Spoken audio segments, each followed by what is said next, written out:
नमस्कार दोस्तों। भाई सबसे पहले तो आप लोगों का बहुत बहुत स्वागत है।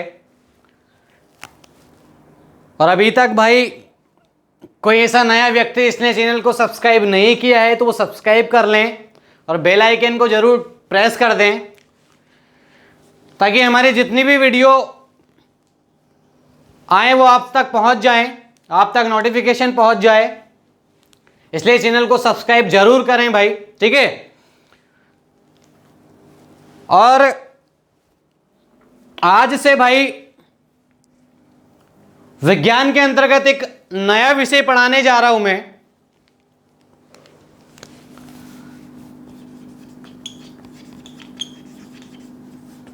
बायोलॉजी यानी जीव विज्ञान। देखिए, आप चाहे एसएससी की तैयारी कर रहे हो, चाहे रेलवे की तैयारी कर रहे हो, या आप व्यापम में किसी भी एग्जाम को लेकर तैयारी कर रहे हो, चाहे एमपीएसआई हो, एमपीपीएससी हो, कांस्टेबल, पटवारी, फॉरेस्ट, कोई भी हो भाई, वहां साइंस का वेटेज बहुत ज्यादा रहेगा। यानी आपको 10 से 15 क्वेश्चन आसानी से साइंस के देखने को मिलेंगे। कुछ एग्जाम तो ऐसे हैं जहां पे 20+ क्वेश्चन भी मिलते हैं आपको। 100 क्वेश्चन में 20+ क्वेश्चन होना बहुत बड़ी बात है भाई लोग। तो आपको 20 क्वेश्चन आ रहे हैं साइंस से, जिसमें आपका केमिस्ट्री है, फिजिक्स है, बायोलॉजी है। बस इनको पढ़ लिया आपने, यानी आपका पूरा कवर हो जाएगा। और उसी में बहुत ही महत्वपूर्ण सब्जेक्ट स्टार्ट करने वाले हैं हम, बायोलॉजी, जीव विज्ञान, जिसमें जंतु विज्ञान और वनस्पति विज्ञान, जूलॉजी और बॉटनीलॉजी दोनों कंप्लीट करना है।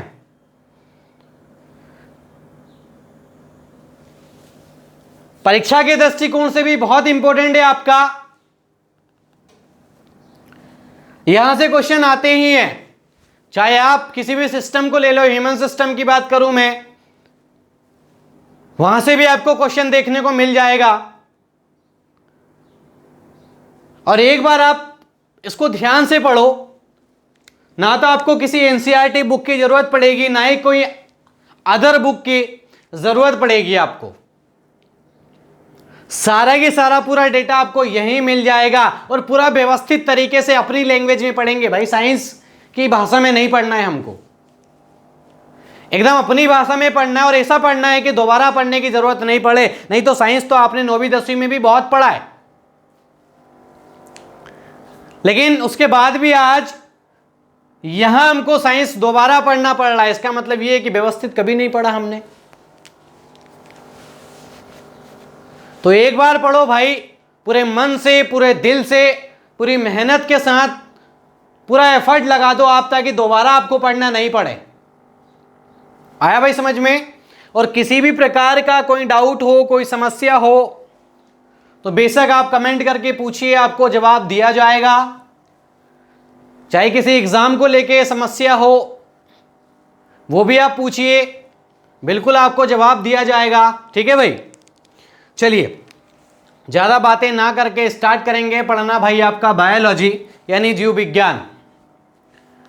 देखिए, विज्ञान का अर्थ तो मैं आपको पहले भी बता चुका हूं।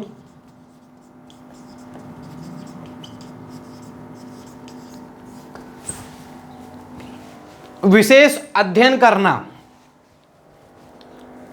भाई जब कोई भी सब्जेक्ट, कोई भी विषय समझ में नहीं आए कि इसका अर्थ क्या है, इसका मतलब क्या है, तो बेशक आप उसको तोड़ दीजिए, आपको उसका अर्थ पता चल जाएगा। जैसे विज्ञान को आप तोड़ोगे तो V+ ज्ञान, यानी विशिष्ट ज्ञान या विशेष अध्ययन करना, क्या कहलाता है? विज्ञान। यानी आप एक प्रोसेस की बात कर रहे हो, विशेष अध्ययन करना। इसलिए साइंस जो है एक प्रोसीजर है, कोई सब्जेक्ट या कोई विषय नहीं है। एक प्रक्रिया को साइंस कहा जाता है, एक प्रोसेस को साइंस कहा जाता है। तो विज्ञान आपका विशेष अध्ययन करने की बात हो रही है, एक प्रक्रिया की बात कर रहा हूं मैं। इसका अर्थ हालांकि मैं आपको बता चुका हूं, पहले की क्लास में क्लियर करवा चुका हूं मैं, इसलिए ज्यादा नहीं पढ़ेंगे। अब बात करेंगे बायोलॉजी की कि बायोलॉजी क्या है। मैंने अभी विज्ञान को तोड़ के बताया, तो वैसे ही आप बायोलॉजी को तोड़ लो। दो शब्द मिलेंगे आपको, बायो प्लस लॉजी। बायो का मतलब होता है जीवित चीजें या जीव, और लॉजी का मतलब होता है अध्ययन करना। यानी इस दुनिया में जितनी भी जीवित चीजें हैं या जितने भी जीव हैं, चाहे हम ही क्यों ना हो भाई, हम भी जीव हैं, उन सभी का विशेष अध्ययन करना ही क्या कहलाता है? बायोलॉजी। यानी समस्त जीवों का, समस्त जीवित चीजों का विशेष अध्ययन करना या अध्ययन करना ही क्या कहलाता है? आपका बायोलॉजी। समस्त जीवन का अध्ययन करना बायोलॉजी। जीव विज्ञान, विज्ञान का मतलब तो पता है आपको, विशेष अध्ययन करना, समस्त जीवों का विशेष अध्ययन करना, सभी जीवित चीजों को पढ़ना, समस्त जीवन का अध्ययन करना ही क्या कहलाता है? जीव विज्ञान। तो ये तो आपको अर्थ क्लियर हो गया कि भाई विज्ञान क्या है, या जीव विज्ञान क्या है, या बायोलॉजी क्या है। हो गया भाई क्लियर? यहां किसी को कोई दिक्कत? अच्छा, दिक्कत हो तो बेशक आप पूछिए, ठीक है। तो समस्त जीवों का अध्ययन करना ही क्या कहलाता है? आपका जीव विज्ञान या बायोलॉजी। अब ये बायोलॉजी आया कब, किसके द्वारा बताया गया बायोलॉजी, या इसकी उत्पत्ति कब हुई? जीव विज्ञान किसने कहा? ये शब्द कहां से आया? भाई वो तो डायरेक्टली मैंने आपके सामने लिख दिया, डायरेक्टली उसका अर्थ बता दिया, तो आपको पता चल गया। भाई मुझे भी किसी ने बताया होगा, मुझे जिसने बताया उसको भी किसी ने बताया होगा, उसको भी किसी ने बताया होगा, फिर उसको किसी ने बताया होगा। तो आखिर भाई शुरुआत कहां से हुई? आखिर ये आया कहां से? तो प्रारंभ में जीव विज्ञान या बायोलॉजी नामक कोई भी शब्द नहीं था। कोई भी जीव विज्ञान को नहीं जानता था, बायोलॉजी को नहीं जानता था। सबसे पहले अगर विज्ञान से संबंधित कोई शब्दावली आई तो वो आई आपकी प्राकृतिक विज्ञान, नेचुरल साइंस। अगर पहले कोई शब्द आया है, अगर पहले कोई शब्दावली आई विज्ञान से संबंधित, तो वो आई आपकी क्या? प्राकृतिक विज्ञान, नेचुरल साइंस। यानी हमारे आसपास की जितनी भी घटनाएं हैं, जो भी आपको आज के आसपास जो भी चीजें दिखाई देती है, वो सभी प्राकृतिक विज्ञान के अधीन है। जो भी आपके आसपास का वातावरण है, जो भी आपके आसपास का माहौल है, जो भी आपके आसपास की चीजें हैं, जो भी घटनाएं घटित हो रही हैं, वो सारी की सारी प्राकृतिक विज्ञान के अंतर्गत आती हैं।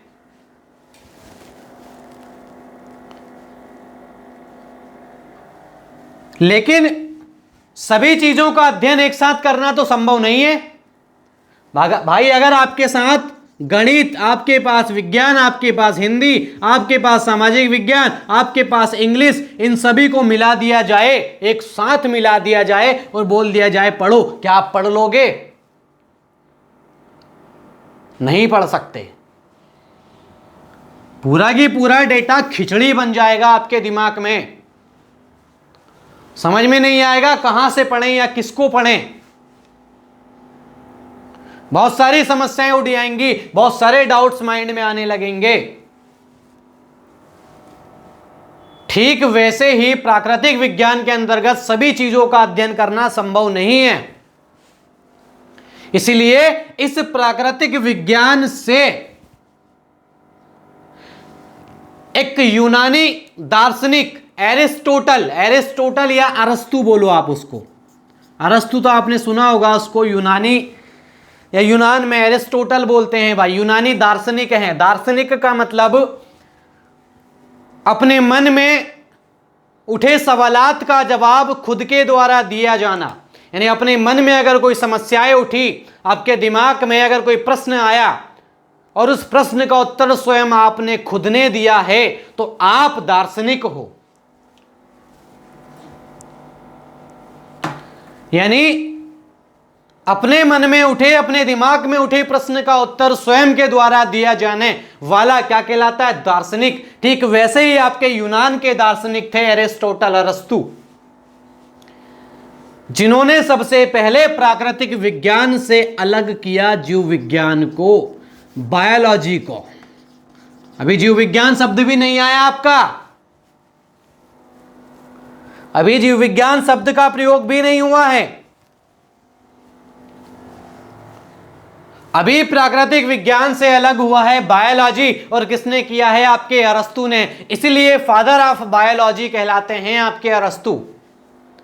यानी जीव विज्ञान के पिता, जीव विज्ञान का बाप अगर कोई है तो वो है आपका अरस्तु। उस व्यक्ति ने प्राकृतिक विज्ञान, नेचुरल साइंस से डिवाइड अलग किया भाई आपके बायोलॉजी को, और इस बायोलॉजी को भी दो भागों में डिवाइड किया उसने। पहला तो आपका जंतु और दूसरा आपका वनस्पति, ये दो भागों में डिवाइड किया उसने, अरस्तु ने। आया समझ में? तो चलिए भाई, पहला तो आपका ये क्लियर हो गया कि सबसे पहले विज्ञान के क्षेत्र में कोई शब्दावली प्रयोग हुई तो वो क्या था? आपका प्राकृतिक विज्ञान, बायोलॉजी नहीं था, जीव विज्ञान नहीं था। और इस प्राकृतिक विज्ञान से बायोलॉजी को अलग किसने किया? एरिस्टोटल ने, अरस्तु ने किया। इसलिए फादर ऑफ बायोलॉजी कौन कहलाते हैं? अरस्तु। ठीक है भाई, चलिए अब वापस यहीं से पढ़ेंगे हम, लेकिन उसके पहले कुछ वैज्ञानिकों के बारे में डिस्कस कर लेते हैं। हम कुछ वैज्ञानिकों के बारे में जान लेते हैं जिनका विज्ञान के क्षेत्र में या बायोलॉजी के क्षेत्र में बहुत ही महत्वपूर्ण योगदान है। उनके बिना विज्ञान का अध्ययन करना या विज्ञान को पढ़ना कभी आसान नहीं होता, या विज्ञान क्या है ये भी पता नहीं चलता।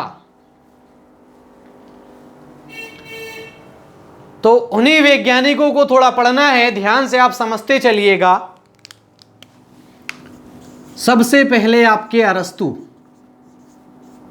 या एरिस्टोटल 384 से 322 ईसा पूर्व की घटना के बारे में बोल रहा हूं, यानी ईसा मसीह के जन्म के पहले की घटनाओं के बारे में हम चर्चा करेंगे।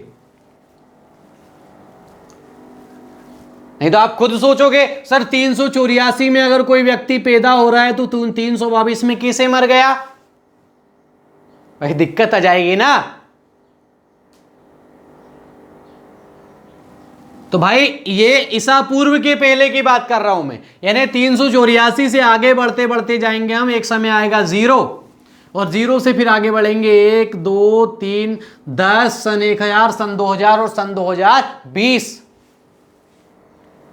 तो वो 0 के बाद की घटना है भाई। आज हम 2020 ईस्वी में जी रहे हैं, 2020 ईस्वी में जी रहे हैं। 2020 का मतलब क्या? यानी ईसा मसीह को जन्म लिए कितने साल हो चुके हैं? सन 2020। ये ईसाइयों का कैलेंडर है, हमारा कैलेंडर अलग है, शक संवत। भाई हिंदू धर्म का जो कैलेंडर है वो शक संवत है भाई आपका। 78 ईस्वी से शुरू हुआ था, कनिष्क ने चलाया था, शकों को हराया था जब उसने, तो उन्हीं शकों को पराजित करने के उपलक्ष्य में उसने शक संवत चलाया था 78 ईस्वी। वो आपके हिंदू धर्म का कैलेंडर है। इस्लामों का कैलेंडर अलग है, हिजरी संवत। ये आपके ईसाइयों का कैलेंडर है, 0 से स्टार्ट हुआ है ईसा मसीह के जन्म से, और आज उसको जन्म लिए 2020 साल हो चुके। सबका अपना अलग कैलेंडर होता है, आपके खुद का भी एक कैलेंडर है। भैया आपको जन्म लिए कितने साल हो चुके हैं? आपके जन्म से आज तक आपका कैलेंडर चले आ रहा है। सबका अपना एक कैलेंडर होता है। ठीक वैसे ही ये हम बात कर रहे हैं ईसा मसीह के कैलेंडर की। ठीक है कि भाई ईसा पूर्व यानी ईसा मसीह के जन्म के पहले, 0 के पहले की घटनाएं, और मैंने बोला ईस्वी यानी ईसा मसीह के जन्म के बाद की घटनाएं। ठीक है, चलिए अरस्तु 384 ईसा पूर्व से 322 ईसा पूर्व, इस व्यक्ति को, अरस्तु को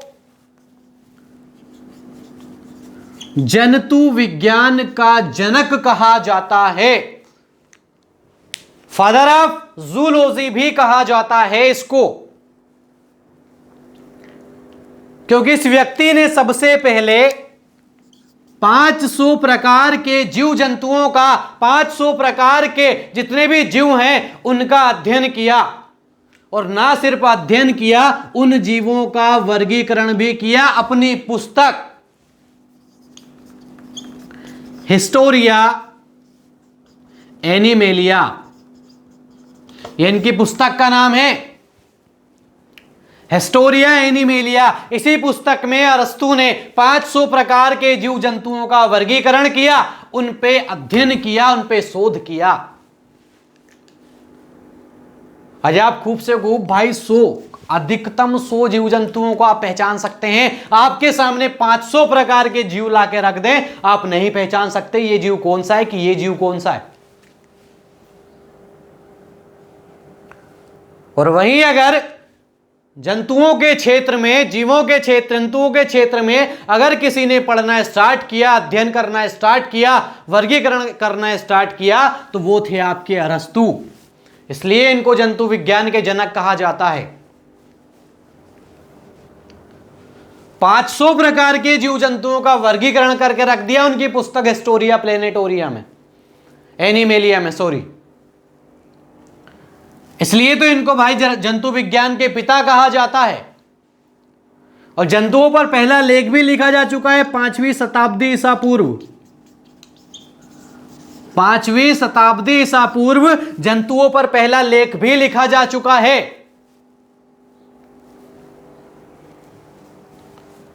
इसके अलावा इस व्यक्तियों को एम्ब्रियोलॉजी, फादर ऑफ एम्ब्रियोलॉजी भी कहा जाता है।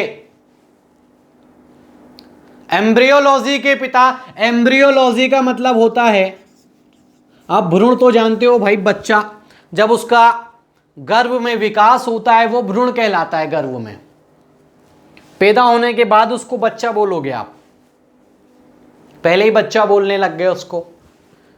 जब तक वो गर्भ में है, जब तक वो भ्रूण कहलाता है। यानी वो बच्चा गर्भ में किस प्रकार से आया, उसकी उत्पत्ति कैसे हुई, गर्भ में उसका विकास कैसे होगा, ये सारे की सारी घटनाएं कहलाती है भाई आपके एम्ब्रियोलॉजी। इन सारी घटनाओं का अध्ययन करना कहलाता है एम्ब्रियोलॉजी। तो ये सारी घटनाओं का वर्णन भी अरस्तु जी ने किया है। इसलिए इनको भ्रूण विकास के पिता यानी एम्ब्रियोलॉजी के पिता भी कहा जाता है अरस्तु को। ठीक है, चलिए इतनी घटनाएं आप याद रखोगे अरस्तु से संबंधित। जंतु विज्ञान के पिता कहा जाता है, 500 प्रकार के जीव जंतुओं का वर्गीकरण किया अपनी पुस्तक हिस्टोरिया एनिमेलिया में। जंतुओं पर पहला लेख 5वीं शताब्दी ईसा पूर्व लिखा गया। फादर ऑफ एम्ब्रियोलॉजी भी कहलाते हैं ये। ठीक है, चलिए अरस्तु हो गया आपका।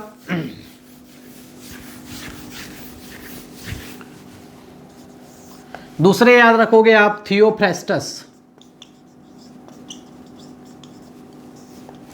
थियोफ्रेस्टस 370 से 285 ईसा पूर्व।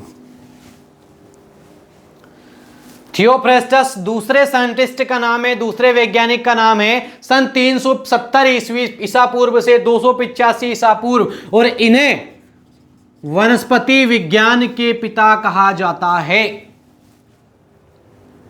इन्हें वनस्पति विज्ञान के पिता कहा जाता है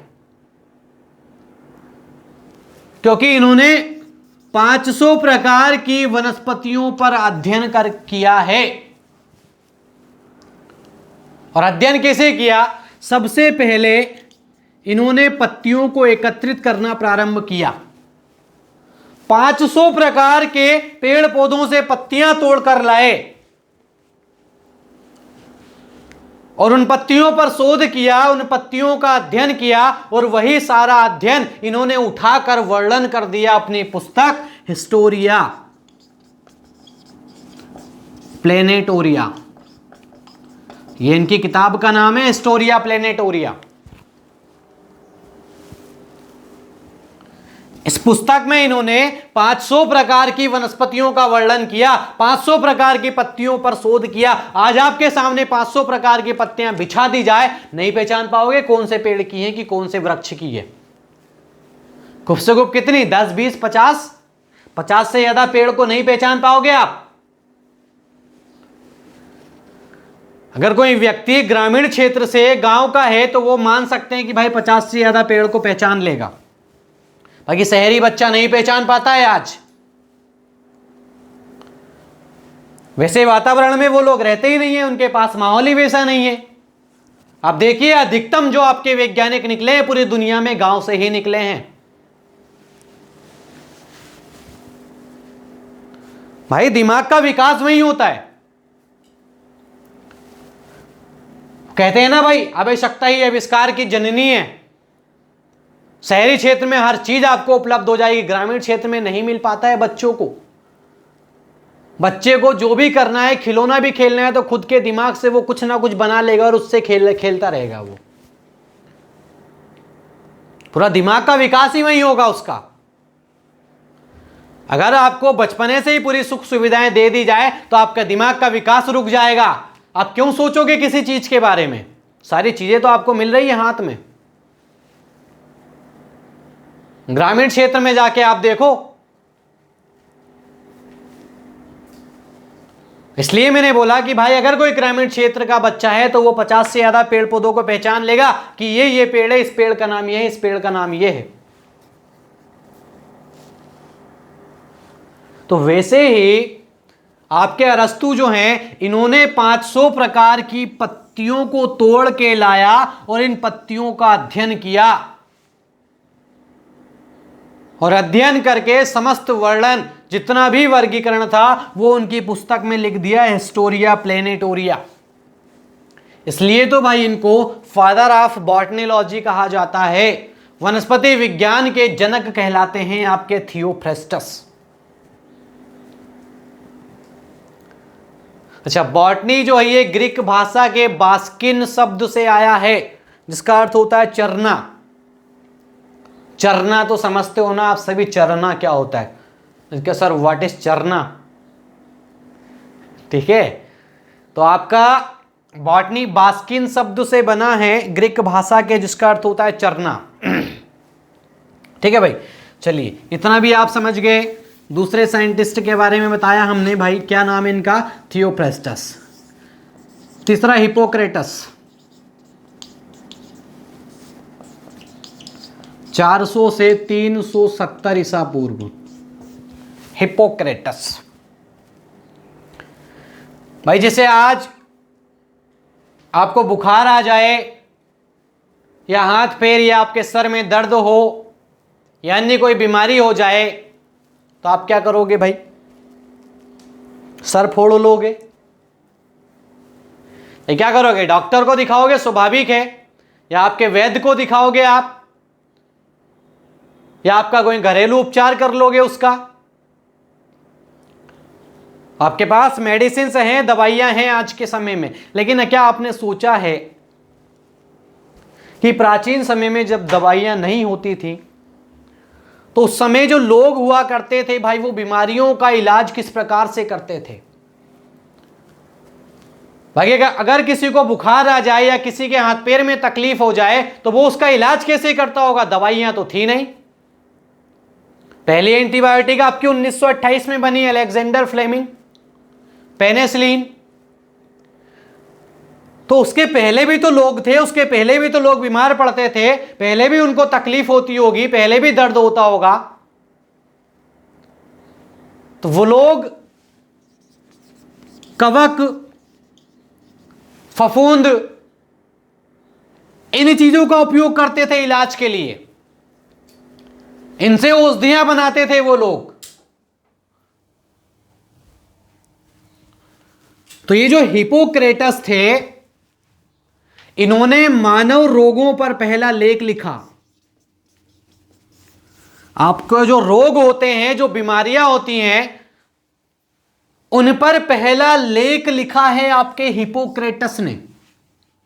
इसलिए इस व्यक्ति को चिकित्सा शास्त्र का जनक माना जाता है। और आज भी वर्तमान समय में जो मेडिकल कॉलेज के स्टूडेंट्स होते हैं वो इनके नाम की शपथ ग्रहण करते हैं, हिपोक्रेटस के नाम की। जो आपका पूरा मेडिकल सिस्टम है, जो मेडिकल कॉलेजेस है, वहां के छात्र छात्राएं आज भी इनके नाम की शपथ ग्रहण करते हैं, हिपोक्रेटस के नाम की, क्योंकि चिकित्सा शास्त्र के जनक माने जाते हैं आपके हिपोक्रेटस। किस प्रकार से आपके मेडिसिन जो है आपके शरीर में प्रभावशील होंगी, किस प्रकार से वो काम करेंगी, किस प्रकार से दर्द को दूर करेंगी, किस प्रकार से आपका ज्वर दूर होगा, वो सारी चीजों का वर्णन किया है इन्होंने। उन सभी पर लेख लिखकर बैठा है ये व्यक्ति हिपोक्रेटस। इसलिए इनको चिकित्सा शास्त्र का जनक कहा जाता है, हिपोक्रेटस को। तो ईसा पूर्व में ये 3 वैज्ञानिक बहुत इंपॉर्टेंट हैं आपके। एक तो आपके अरस्तु हो गए, एक आपके थियोफ्रेस्टस हो गए और एक हो गए आपके हिपोक्रेटस। तीनों बहुत इंपॉर्टेंट है भाई आपके ईसा पूर्व में। और इसके बाद के जो साइंटिस्ट हैं वो आएंगे आपके ईस्वी में।